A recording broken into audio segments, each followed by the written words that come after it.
Ticket আছে তাই তো? আধার নাম্বার দিতে হবে না স্যার আপনার কোন ব্লক? স্যার আপনার আন্ডার এটা কি ম্যাডাম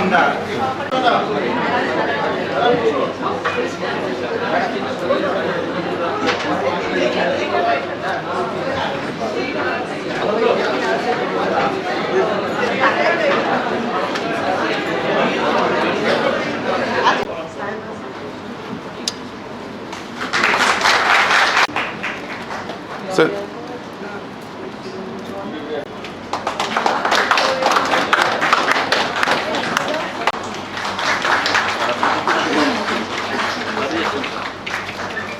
আমরা এরপর ম্যাম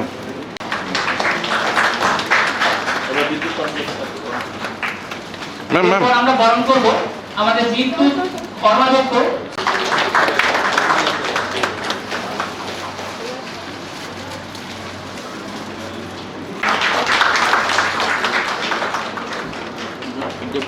ম্যাম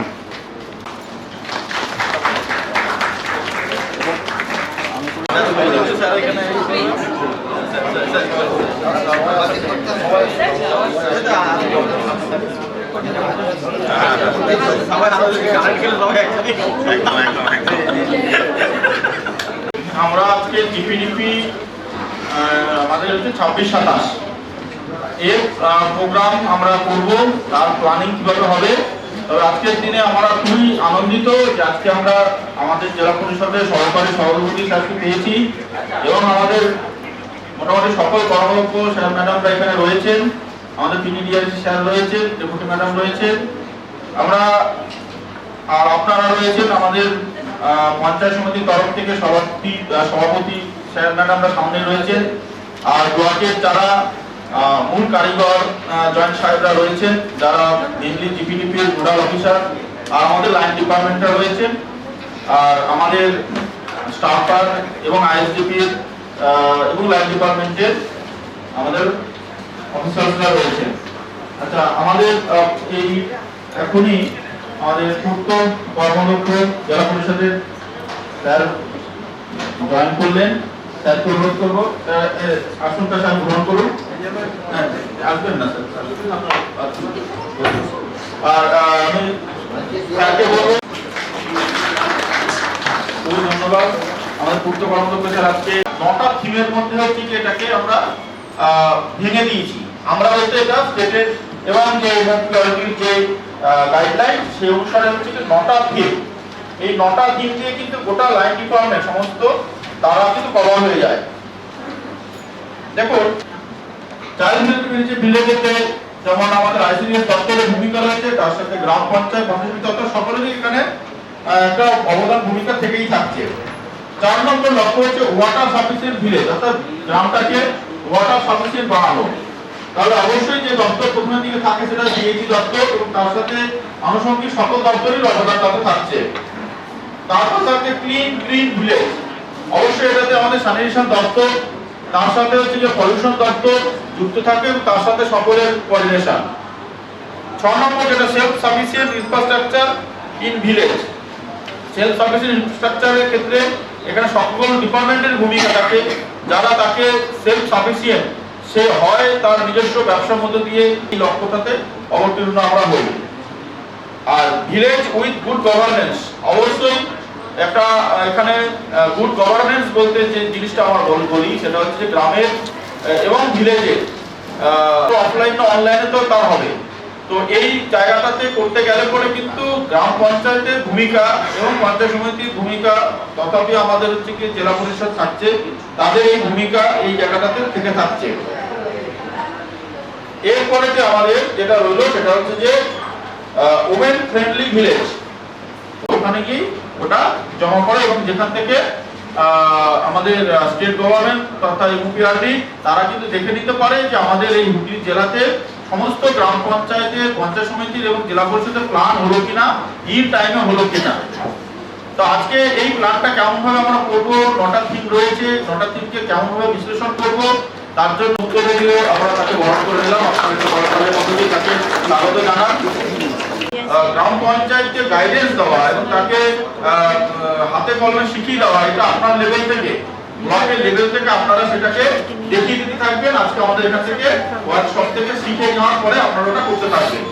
তাহলে গ্রাম পঞ্চায়েত তারাও কিন্তু ট্রেনিং তারা নিয়ে নিচ্ছেন এবং তারা যে টাইম পিরিয়ডগুলো এখানে দেখানো হবে, আলটিমেটলি লক্ষ্য যেটা আমি আরেকবারও বলছি, গ্রাম পঞ্চায়েতের ক্ষেত্রে কিন্তু আমাদের প্ল্যানটাকে 15 জানুয়ারির মধ্যে কিন্তু আপলোড করে ফেলতে হবে।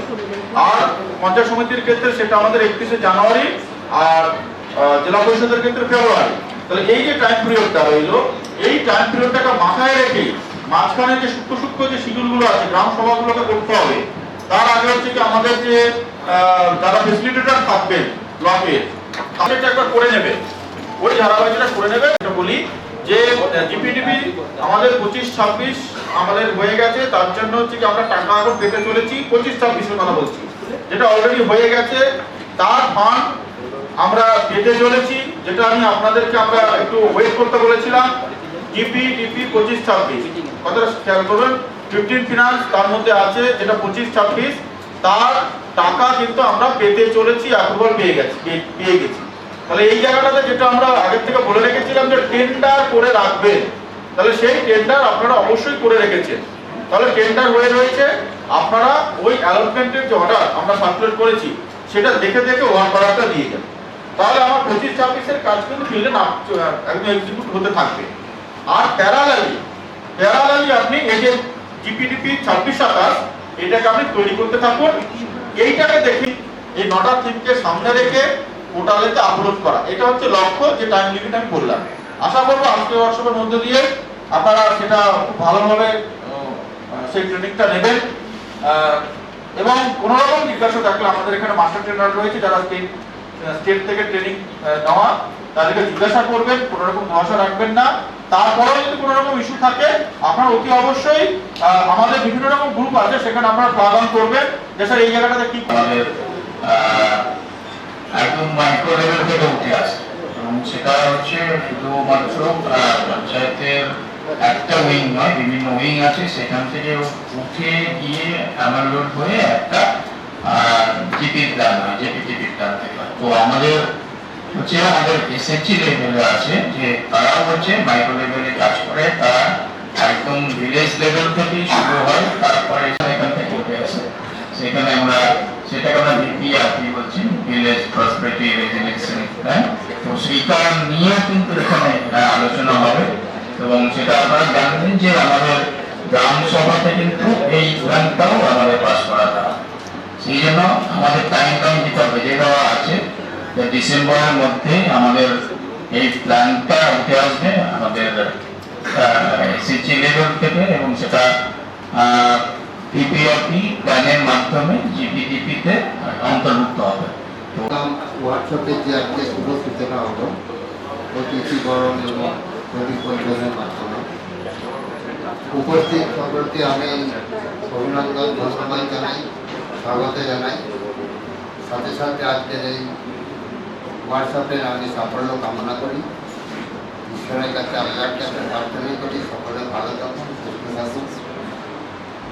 ডিপিআরপি সাহেব যথেষ্ট আপনারা করে আসছে, আপনাদের সামনে আবার একটা দায়িত্ব এই মুহূর্তে নাই, তাই আমি আর বক্তৃতা দীর্ঘায়িত করছি না, শুধু একটাই বলবো, এখানে আমরা যারা আছি, যেটা একটা ধরুন একটা টাইম বেঁধে দিয়েছেন 15 জানুয়ারি, 31 জানুয়ারি, তারপরে ফেব্রুয়ারির মধ্যে আমাদের কাজকর্ম দিয়ে স্বাগত জানাচ্ছেন। আপনার পরবর্তীর মাধ্যমে তাকে অভিনন্দন জানান, স্বাগত জানাই।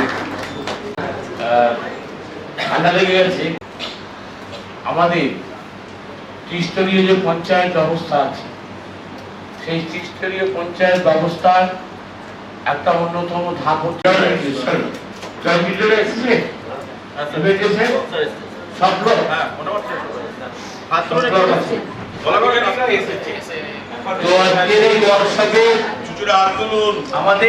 আমাদের এক মিনিট আমি বই করে দেখে নিচ্ছি। আমাদের মধ্যে উপস্থিত রয়েছে আমার পূর্ববর্তী বক্তা, উনি খুব ভালো বলেছেন আর কি, আমি বেশ শুনলাম।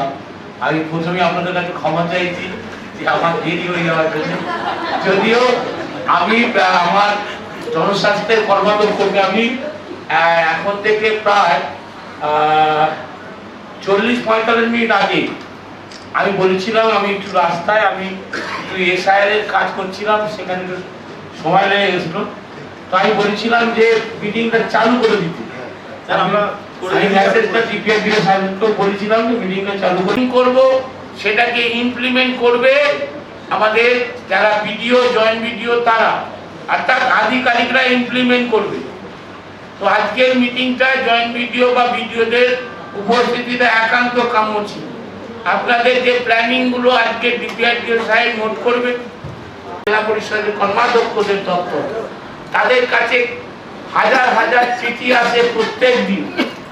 আমি সেদিন আমাদের মেন্টর এবং আমাদের আরো যারা সব ছিল তাদের সাথে একটা আলোচনা করছি যে দেখুন, একটা এখান থেকে ওই পর্যন্ত একটা রাস্তা, সেটা জেলা পরিষদ করতে, পঞ্চায়েত করতে পারবেন, বা ওইখান থেকে আরেকটু এগিয়ে গেলাম সেটা কি পঞ্চায়েত সমিতি করতে পারবে না, সেটাকে জেলা পরিষদ করতে হবে।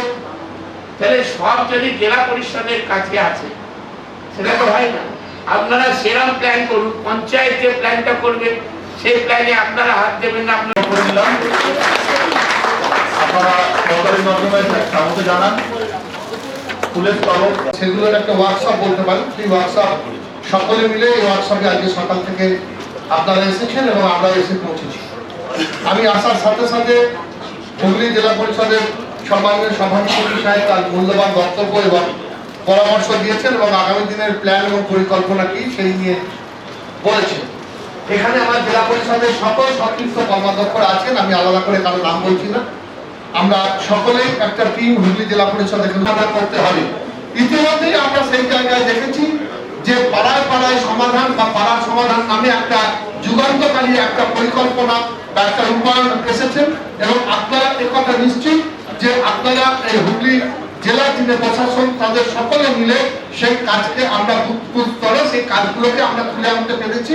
কাজের দরকার ছিল বা দরকার না ছিল সেটা নয়, বড় কথা হচ্ছে যে এসআইআর এর যখন একটা কাজ চলছে এবং সেই কাজ আমাদের মেনে নিতে হয়েছে, সেই কাজে আমাদের সহযোগিতা করতে হচ্ছে এবং সেই জন্য সেই নির্বাচন বিধি বিভিন্ন নিয়ম মেনে অনেক অফিসার, অনেক সিনিয়র অফিসার ব্লক লেভেল থেকে আরম্ভ করে জেলা লেভেলে তাই জন্য কিন্তু গত বছর থেকে ডিপিআরডির idea village prosperity resilience plan, অর্থাৎ যে 5 লাখ মেয়ে আছে স্বনির্ভর গোষ্ঠী করছেন তারা বৃহত্তম নিচু কোর লেভেলে, তাদের ভাবনা চিন্তাকে তাদের চাহিদাকে প্রতিফলন করাটাই কিন্তু একজন উদ্দেশ্য ছিল। এইটা সম্পর্কে খুবই শর্টে একটা পদ্ধতি যেটা বলবো যে আমাদের ডিপিআরপির জন্য আমরা প্রায় 945 জন বিপিআরপি সিআরপি নিয়েছি, আইটি সিআরপি বলতে পারেন, যারা অ্যাপের মাধ্যমে একদম রুট লেভেল। দেখলাম না যে মেয়েরা এসে বা সঙ্গের নেত্রী যারা আছে 8 জন 9 জন যাই থাকুক, তারা তাদের অনুযায়ী তারা কেউ প্রস্তাব কিছু দিচ্ছে গ্রাম সংসদে বা গ্রাম সভায়, লাস্ট ওভার গ্রাম সভাতে যে প্রস্তাব কিছু আসে লক্ষ্য রাখুন বা যে সভাপতি যারা আছেন তারা লক্ষ্য রাখুন। এই জায়গাগুলোকে আমরা আবার করছি লক্ষ্যে। আমরা যখন জীবিকার কথা ভাবি এখনো কিন্তু সেই ডাক্তার ইঞ্জিনিয়ারই ভাবি। আমার ছেলে কি হবে, বাচ্চা ছেলে বলে আমি ইঞ্জিনিয়ার হব। একটা রেসপন্সিবল ড্রাইভার হওয়াও কিন্তু কঠিন একটা ফালতু ইঞ্জিনিয়ারের থেকে। একটা ভালো হোম ডেলিভারি ম্যান হওয়া খুব ভালো। এই সার্ভিস সেক্টরগুলোকে আমরা কি ট্রেনিং এর জায়গায় নিয়ে আসছি যে এইগুলো একটা আয়া তৈরি। দেখবেন এখনো বাড়ির ঝিকে আমরা ঝি রেখে দিলাম, কিন্তু তাদের উপর আমরা নির্ভরশীলতা আমাদের বিন্দুমাত্র কমেনি, বরং আমাদের তাদের ডিমান্ডটা বেড়ে গেছে, কিন্তু আমরা এমন তাদের স্ট্যাটাসে রেখে দিয়েছি